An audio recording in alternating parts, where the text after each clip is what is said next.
thank you all for joining us as we celebrate a remarkable educator, a great friend of the National Board, and a personal friend, Dr. Barnett Berry. Um, I hope everyone is well. I hope that you either have gotten your vaccines or close to getting it. Uh, and hopefully we see July 4th is a great date to shoot for to try to get back a little bit of normalcy.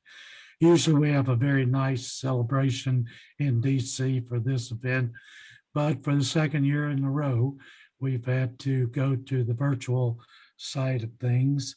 And we want to thank all of you for being able to join us this evening. Last November, we were able to honor Dr. Mary Hatwood Futrell through this method, and it was a very rewarding and exciting experience. And a lot of friends showed up to honor Dr. Futrell, and it looks like we've got a lot of friends joining us tonight to honor Dr. Berry. We're honored that the founding father, so to speak, of the National Board, Jim Kelly, is joining us again this evening to recognize the recipient of the award named in his honor. So at this time, Jim, we're going to turn it over to you to make remarks about this outstanding educator and tonight's honoree. But before I say too many flattering things about Barnett, because I'll get to that in a minute. I do see, first of all, I want to thank you, Terry, and Peggy, and your colleagues on the board, and Mark for allowing me to participate. As you know, I have nothing to do with selecting the winners of this award. I was totally surprised and deeply honored when I retired, the National Board established this award. I was deeply touched by the language that was used in the to define the meaning of the award. I care more about that language than you know, because it developed in the hearts and minds of our first board of directors as we worked for a couple of years to write the initial national what teachers should know and be able to do document. Then I can't look all the way down this screen here, but I see my friend Art Wise, who was a partner in crime through the National Board days, a member of the board, the national director of, president of NCATE, a longtime advocate for improved schools and better teaching. And I see Ann Bird, who was the smarter, I was going to say she was the smarter half of the Ann Bird and Barnett Berry team at the Center for Teaching Quality, but they'll both smile because their entire relationship was partnership. So with all of that falderall, and there are other old friends of mine who are on here, and I don't see them. I'm sorry about that. But anyway, we're here to honor Barnett Berry. It's about Barnett Berry tonight. I've known him for several decades. Barnett, I don't even remember. I've tried to remember when we met. It doesn't matter if you can honestly say it was several decades ago, but it was a long time ago. And so we worked together in a variety of capacities over the decades. I learned these things about Barnett Berry, which is why I am happy that he is getting this award. First of all, and this is not where most people would start, Barnett impressed me because he listened to teachers. I don't want to say more than that at first. He listened to teachers. I learned the hard way in my last real job as president of the National Board to listen to teachers, because damn it, they know a lot. I assumed that when we started the National Board. I learned it big time as the first president for 12 years. And it was the teacher majority of that 63-person board that carried us through all the initial standards and the assessments and so on. And a lot of people speak for teachers, or speak to teachers, or advocate for teachers, or they run a union of teachers, or whatever. That's fine and dandy, but not all of them actually listened to teachers and to the knowledge and skill and passion that teachers bring to their job. That impressed me the most about Barnett. Then I also found that he not only listened, but he actually believed in teachers and teaching. He believed in the efficacy of both. And it's possible to listen without believing. It's possible to advocate without believing. There was a very admirable combination. Third, he did become an advocate for teachers. I mean, a national, indefatigable, I think that was the word that in a citation from the National Board used, maybe, but it was true. He sold the product. He sold the idea coast to coast. He was constantly on the go. And no one ever on the board, I was on the board for a number of years for the Center for Teaching Quality.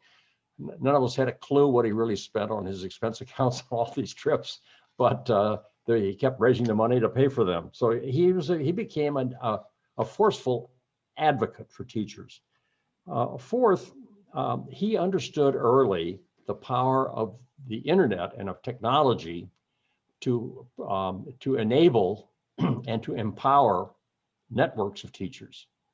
And teachers needed to be able to use that empowerment, because the formal structure of schools and of school organizations and so forth is so hierarchical that they don't frequently be able to do this. So I'll just tell you, one story, which is that as we were developing the assessments and the standards and trying out the first assessments in pilot cases and the first 2 or 3 fields in the mid-1990s, we discovered something had happened.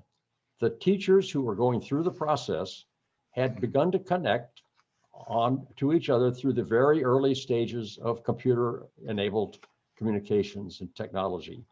And my own sister was a first grade teacher. She became infamous in the development of the National Board because at first she was very skeptical that it was Jimmy's thing, and Jimmy didn't know anything about teaching, but it was the teachers she connected to. And she developed a network of teachers who were in early childhood generalist. And lo and behold, by the time I discovered it, there were 2,000 teachers communicating almost nightly during the school year with each other. About what were they talking about? They were talking about how to improve student learning as they went through the assessments, and suddenly the light bulb went off. And that's another thing that impressed me about Barnett Berry, because he built, forgotten the exact name for the network that you built, Barnett and Ann, but you'll talk about it. Anyway, it was all multi-layered, but it all was the idea of teachers knowing things, teachers collaborating to improve each other was core to the mission and the program of the center. And so finally, Barnett impressed me because he was not only a sort of an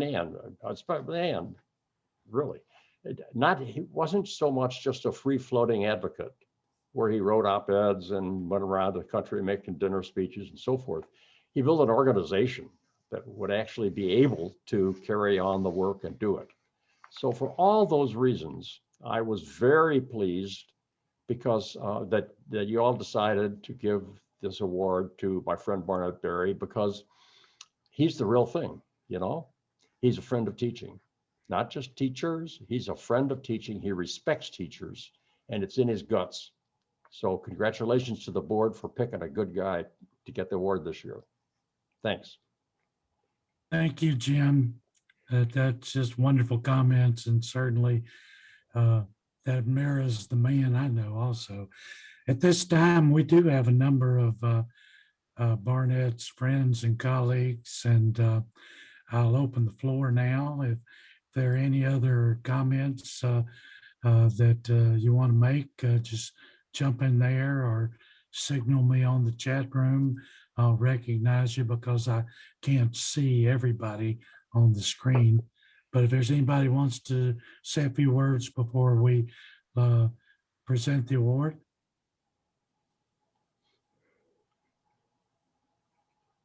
This is Mary Dean. I remember the first time that I heard of Barnett. It was 1991, and Joan Barat Snowden and I were trying to figure out the group of universities and school districts and partners that were going to be the field test network and field test the very first 2 assessments. And Joan Snowden said, oh yeah, we got to take University of South Carolina because a guy named Barnett Berry's there and he's really smart. And I didn't know Barnett Berry, which was a mistake admitting that to Joan Barat Snowden, because I then got a 2-hour professorial lecture about the work that Linda Darling Hammond, Barnett Berry, and Art Weiss did early on about the teaching profession. So I've known Barnett for 30 years. And I think I said in the chat box, he's the best employee the National Board ever had. Part of that was because he paid his own way everywhere. And as Jim always said about, I have no idea where he got the money to do his work, but what Barnett believed in was the promise of board certified teachers and the promise of teacher leaders to lead and transform the profession on behalf of kids who needed it the most. There is always an equity agenda at the heart of everything Barnett and Ann did at the Center for Teacher Equality and everything that Barnett has ever done and anything in his life. I was really proud to get to know him as a professional colleague, and most importantly, to get to know him and his wife Meredith, his extended family, as part of my extended family. Barnett, I love Jim Kelly. I love you. I might love you a little more than Jim Kelly sometimes, but it's a toss-up between the two of you. So congratulations on this much deserved award. Can't think of a better way to honor Jim than to have someone who's such a teacher advocate be the recipient of his namesake award. Thank you, Mary. Well, my name's come up several times, so I'd love to share a story too. I met Barnett 2 years before you did, Mary Dean, and I was a classroom teacher at the time. And Jim, you mentioned how one of Barnett's many qualities is how he listens to teachers. And he was delivering a research report and evaluation of the teacher cadet program that I happened to be teaching in South Carolina at the time. All of you will appreciate he's dressed in a button-down blue shirt, khaki shorts, and Birkenstocks as he delivered this report to about 150 teachers in South Carolina. And he said to us, what do y'all think of this? And Jim, he listened. He was so intrigued by every comment he heard in the room. And I had never met a professor like him before. And then, of course, I was very fortunate to be able to continue to be connected with Barnett up until now. And so it's a wonderful honor for you, Barnett, and I'm delighted to be here to share it with you. Well, since we're going down memory lane and we're figuring out who knew Barnett the longest, I'll just You and speak Art. of it. You got there first, Linda. I don't know about that. We'll see if somebody else can top it. But when Art Wise, hi Art, nice to see you, invented the Center for the Study of the Teaching Profession at the Rand Corporation, and Art and I were working together on issues of teaching. I had come to that work having been a teacher, and Art was the first person I met who understood the way in which supporting the quality and expertise of teachers was so central to everything. Barnett somehow called us up, or I don't know if did we even have email in those days? This was in the 1980s. So we're back 40 years now, I think. And said, I want to come up and work with you. So he came to Washington, D.C. and spent some time and worked with Arthur and myself. And the work that we were doing on all the aspects of the teaching profession. And then, it has continued on from there for all these years. He was with us in the National Commission for Teaching in America's Future, and then started the Southeast Center for Teaching Quality. I always felt like I would leave the South to Barnett and he would take care of it, because that was not my stomping grounds. And then, of course, that became the National Center. And we are still working together now that he is at the University of South Carolina. I have to take a minute also just to say how wonderful it is to see you, Jim Kelly, and the amazing work that has been planted with the National Board. All of us were sitting back then saying, what is this thing? And how would we do that? And so much has come of it. And Barnett, you have been such a critical piece of the ongoing effort to build the teaching profession in this country. It's always 2 steps forward, and it feels like, the pushback always comes, but we are making progress. And Jim, you started a lot of it. Art, you carried a lot of it. Barnett, you're carrying us forward. So just thrilled that you are getting recognized in this way. So I would like to, if I may, join in and say that that I was thinking about Barnett today, and it reminded me of Henry Kissinger. Now, there's a surprising analogy, if you will. And one day, Henry Kissinger was asked by a reporter when he was in his government job, when did he have time to think? And Kissinger responded, I did all my thinking before I got into this government job. And here's why that reminds me of Barnett. For many, many years, working initially with Linda and me, and then moving on to many other frontiers, he studied and he listened and he learned. And then he first entered and created a think tank down there in North Carolina, but then he transformed it into an action tank. And so all of that research, all of that writing, all of that thinking now came to inform his actions. And I think that we see tonight recognitions of the fruits of that labor. So congratulations, Barnett. And it is wonderful to see everybody on the screen that I know and that I would like to know. Jose, I think you've been trying to get in for a while. I have, because my story is a little more personal, as y'all well aware. Before I joined this board, I was on the Center for Teaching Quality board, the second ever teacher on that board. So when I saw the pathway clear for me in that way, it only allowed me to continue to forge a path forward in the ways that I have. But I actually want to take it a little farther back, because when I first started this thing called blogging, which, at the time, it was for those folks on the margins, not this mainstream thing. I was a rebellious soul of sorts, which I kind of still am, I guess. But well, you could tell Linda's laughing because, well, anyway, there was this gentleman by the name of John Howland who was like, hey, have you ever heard of the Center for Teaching Quality? I was like, no, not really.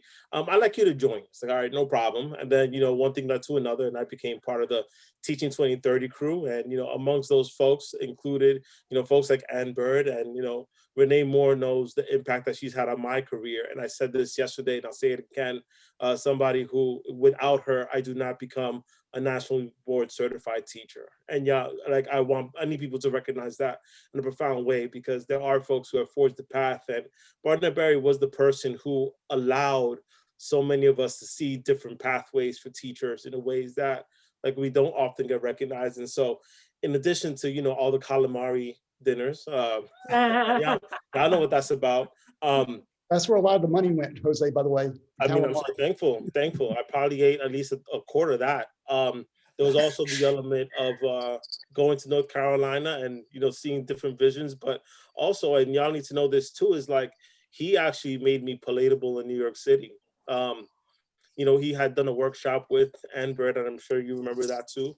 And at the time, like, I felt like I was totally like ostracized from anything when it came to New York City. And then next thing you know, with his efforts and his partnership with NYC's Department of Education, they saw me in a different light through my teacher leadership. And shortly thereafter, they had their own teacher leadership program that they ended up working on. But, you know, I thank him ever so deeply for the connections that he's made for me, and the ways that he's allowed me to be connected to so many of you, including Art-wise, including Jim Kelly, who I've been on the board with, so on and so forth. And of course, Linda Darling Hammond, who, like, I do not know how powerful she is without Barnett Barry. That's like, you put me on a pathway I could have never imagined. So I want to thank you ever so deeply for the things that you've done for me and for so many others. Thank you. Wow, powerful stories. It's amazing the impact that you've had, Barnett. Is there anyone else before I present the award? All right, at this time, on behalf of 128,000 nationally board certified teachers, I'm proud to present the James Kelly Award for Advancing Accomplished Teaching to Dr. Barnett Berry. Dr. Berry is back at the University of South Carolina. He was a research professor there, founding director of All for South Carolina. He's co-author of Teaching 2030, What We Must Do for Our Students and Our Public Schools Now and in the Future, and Teacherpreneurs, Innovative Teachers Who Lead but Don't Lead. Barnett was one of the earliest advocates for authentic teacher leadership. 20 years ago, he founded the Center for Teacher Quality and worked with some of the best classroom teachers represented here to promote the view that highly accomplished teachers were and should be the leaders of the education profession. He was one of the early leaders, like Jim Kelly was telling us, of social media and organizing one of the first virtual teacher networks, the Teacher Leader Network. TLN was comprised of a majority of MBCTs and developed teacher blogs that provided MBCTs opportunities to engage in education policy. He was nominated to receive the Kelly Award by 3 distinguished educators: Renee Moore, Ann Bird, and Lori Nazarino. I think that Barnett would agree to me that that speaks volumes about quality of his work. I first met Barnett as a young principal in South Carolina trying to find my way. And he's so impressed on me, the value of teacher leadership, that from that point forward, after his class, we had teachers lead all selection committees in our school. We had teachers lead all curriculum, all instruction, all financial. We empowered teachers at a time when basically former coaches pretty much ran the building. But Barnett made such an impression on me that I always kept up with him after that, because if I knew he was involved, it was high quality. The story kept going. He kept turning up in my email basket. Let's talk, how about a call? Got something you ought to get into. And so over the years, we've been back and forth on things. But when I first became Commissioner of Education in Kentucky, I think I was invited to speak to the University of Kentucky education faculty. And I show up to speak, not knowing a whole lot of people there. And on the front row was Barnett Berry and Lars Bjork. Both were my professors at the University of South Carolina doctorate program. So to this day, I tell people, if you don't like what I did, it was Barnett and Lars. So it's a delight for me to be able to hand this award. And Barnett, I assume we shipped it to you, the award. And now you get the last word, Barnett. Wow. I thought I knew where to start before all of this. Thought I had it planned. Let's see how this goes. Well, I am profoundly honored to receive the 2021 James A. Kelly Award. And profoundly is got to be the right word. Deeply rooted and intensity of feeling. It's there. Thank you so much. I knew I was going to say this before what y'all have said, but I have to say it even with more emphasis. If I have done any good at all over all these decades, it's because I've learned so much from so many accomplished teachers, particularly MBCTs. You guys have offered me so many opportunities to be in your classrooms, to ask you all kinds of ridiculous questions, and then to let me listen to you tell me what really matters, what works, what doesn't in your classrooms and in ed policy.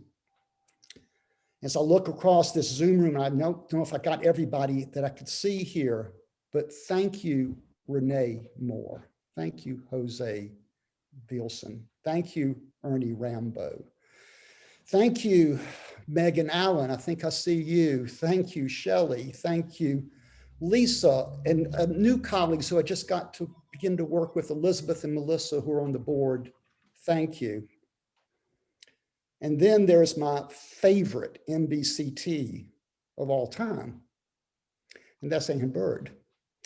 And when I think about Ann, yes, I do remember the Kiowa Island, but what I think about the most is that in 2002, you joined me in that boardroom at the Bell South Foundation in Atlanta that led to funding and support for TLN. And Shelley, there is a direct lineage between TLN of the Center for Teaching Quality, right, Ann? And TLI, the Teacher Leadership Institute of the NEA. I'm very proud of that, Ann, and that's where it started there. And that enabled us to do so much together, including a lot of calamari with a lot of teachers, which has been some of my favorite memories after long days of hard work together. However, I never would have been prepared for all of this if I didn't have two momentous mentors, Linda Darling-Hammond and Art Wise, who hired me at RAND. Yes, it was 1985. So Linda and Art, that's 36 years of learning from you, and a supercomputer cannot calculate what y'all have taught me and still teach me. And by the way, I just pulled these off the shelf, by the way. I don't know if anybody can see this. Remember that one, Linda? From the RAND Corporation. And it was because of Art and Linda that I met the venerable Jim Kelly, who, gosh, has also taught me so much about this long, arduous journey to professionalize teaching in America. And as I think about tonight, which has offered me many, many, many gifts, and often it gives me a case like today where I hardly could not even work today because I was thinking about tonight, and which gives me great pause for thinking back, but also, as always, moving forward. So thinking back of all the instances, when I think about Jim, the National Board, Mary Dean, it was about 20 years ago, I was involved in a study with SRI to look at MBCTs in high need schools, how to recruit them, how to utilize them, how to retain them. Well, part of that study was about interviewing some of the key principals of the National Board, including one, Jim Kelly. And Ann Bird cannot believe this because in my cluttered hard drive, I found the notes from that interview about 2 months ago. And I pulled them out and I called Jim. But before I tell you about our conversations, let me first tell you what Jim had to say about the national board process in 2003. The first thing he said was the process would improve teaching because accomplished teachers would use a common pedagogical language. This is his words, a common pedagogical language for collective action for the benefit of their students. He says that would happen. He also said it would accelerate student achievement. And he said, while it will take some time, it will be proven. You said that, Jim. And finally, you said the process would transform the teaching profession as accomplished teachers, MBCTs, would take on, these are your words, enrich professional roles. And you talked a great deal about in that interview about MBCTs as the teaching principle. So I called Jim. We've had a couple of terrific Zooms. I guess Zoom is now a noun, a verb, and an adjective, excuse me. It could be an adverb too, over the course of the last couple of months. And so I'd like to use Jim's frame a bit to kind of think about where we are and yes, where we got to go tomorrow. Okay, so when it comes to improving teaching, yes, we're only MBCTs 4% of the nation's professional workforce of 3 million strong. However, Jim reminded me recently of the enormous indirect impact that the standards and the assessments have had. And Linda, I see you shaking your head, exactly right. We have infiltrated, not all of teacher ed, but a lot of teacher ed. We've infiltrated teaching evaluation, even in South Carolina. We've infiltrated professional learning systems, not enough, but we have. Jim reminded us that the Atlas project, Peggy, Terry, was just brilliant. And it has, as our sociologists know, right, Art and Linda, it has allowed teachers to begin to de-isolate from each other, to come together in ways that has always tamped down our prospects for professionalism.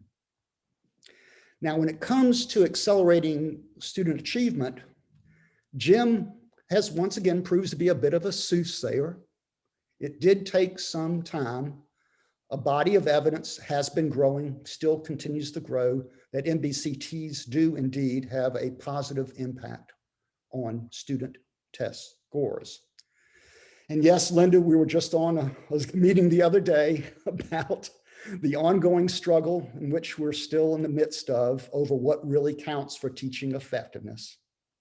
And while I'm going to suggest that we need to continue to use this evidence, build more evidence, I also think it's time for us to transcend this debate and move on to a different frame, which I'll get to in just a bit. Now, when it comes to transforming the profession, Linda, you're right, it's 2 steps forward. My calculation, it's 1.5 back. 26 states pay MBCTs more today. That's been relatively stable. Some states come, some states go. It's good, not good enough. In North Carolina, if you're not in a high wealth school district with no supplement for MBCTs, the average MBCT, even with their 12%, only earns about $60,000 a year in North Carolina. By my recent examination, a high school football coach in Texas can make $160 a year. We can do better. Districts continue to utilize MBCTs. Sometimes those programs come and go. Unfortunately, I don't think we know enough even today about which ones that have really worked and how we scale up. More work to be done there. Only 10 states, Peggy, by my count, and some districts too, but by my count, only 10 states offer additional compensation for MBCTs to teach in high need schools. I don't know if Lori Nazarino is on here tonight, but boy, she taught me a heck of a lot about how financial incentives alone will never be sufficient to recruit and retain MBCTs in our high need schools. So with this in mind, let me close, or at least, well, not quite close, almost close, believe it or not, Ann, with a few thoughts about the future with three themes. MBCTs as a team sport. The assessment process is about certifying individual accomplished teachers. Keep it up, certify more. Let's get closer to where the other professions are. However, at the end of the day, teaching is indeed a team sport. Perhaps we need some type of a certificate micro-credentialing stack or something like that for teacher teams to teach and demonstrate, teach in high need schools and demonstrate how they transform them, not just turn them around. And I mean transform them. Ann knows us well. The teacher-powered schools movement, still nascent in its own right. Only about 150 of them now in the country are a good place to start. But here's what, even in those schools, we do not know enough about how teachers together transform them. We don't have common metrics that would allow us to make the case and to improve the prospects for more of them. We need to accelerate the role of the 77 networks of MBCTs across this country to more than just recruiting and developing more MBCTs. We need to activate them more in this movement. I think we can do that. Peggy and I were just talking about this the other day in a great conversation. The next area I'm thinking about when I think about the future is MBCTs for deeper learning for the future of work. Business leaders, and a new brand of them, are calling for a new kind of schooling with less focus on standardized test scores and more on those soft skills as well as the deeper learning competencies associated with the jobs of today and tomorrow, which we don't know yet enough about. Here's what MBCTs know how to teach to deeper learning and to those soft skills. I don't think we've made it explicit enough. I think we can do that. And here again, I think the micro-credentialing movement, something that I know Terry and Peggy are already thinking about for the national board and already made some progress, is a good place for us to work from. Then finally, MBCTs and the reimagined profession. We've got many roadmaps. I've been fortunate enough to work with so many of you for so many years on them. Yes, Linda, the Nick Taft report in '96. Oh, I think about the MBCT summits with the NEA in the mid 2000s. And then of course, the Teaching 2030 team with Renee and Jose and 10 other extraordinary accomplished teachers that we published in the early 2010s. I think these maps are relevant, but I think we can expand upon them. I'd like for us to think about MBCTs not just in a reinvented teaching profession, but a reinvented education professions. And Linda, I'm thinking about you a lot here and what LPI is doing around the whole child movement. And I'm thinking about the roles that our most accomplished teachers, MBCTs, can play with time and space, of course, in working with social workers, after-school providers, healthcare providers, in a coherent cradle-to-career system of teaching, learning, and caring. This can be done. I've been fortunate enough to pay a little bit of attention to how other professions have emerged over the years, thanks in large measure to one Art Wise. And nursing has made a lot of progress in the last 20 years. Now, different roles for different nurses in a very sophisticated, somewhat too complicated, of course, healthcare ecosystem. And new roles for nurses today allow them to make all kinds of different compensation and new roles for them to lead. We can do the same for teachers. And with this thought, I've got to close. And now, Jim, you may know where I'm going with this, because I would like to close tonight with one of the most powerful ideas that I've heard you utter. And it was at a national board meeting. It had to be in the 90s, probably mid to late 90s. I think it was during the heyday of the work of the National Commission. And you got up in front, it was a big ballroom, 63-member board, by the way, everyone.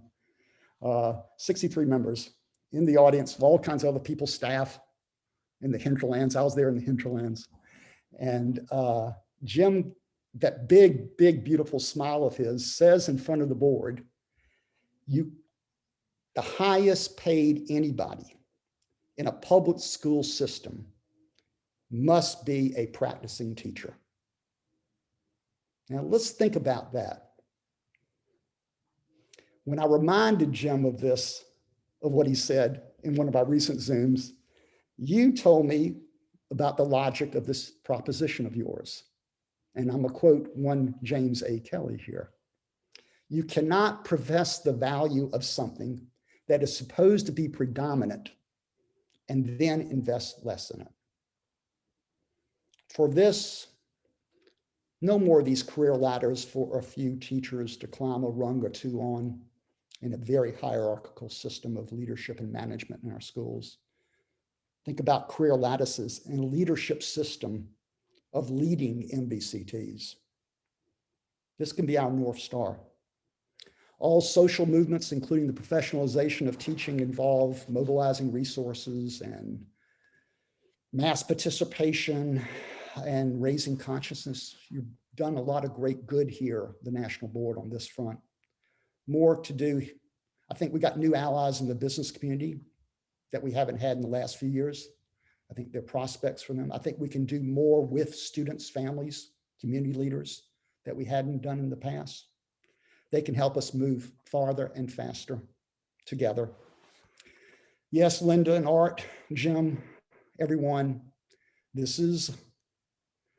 work is not a sprint, it's a marathon. Keep your running shoes on. I got mine still on. And so with a very wide open heart, I can't thank you enough for this honor and the opportunity to continue to work side by side with you. As we said in the NICTAF days, remember, Linda, to advance teaching, the profession that makes all others possible. Onward, we got a lot of work to do.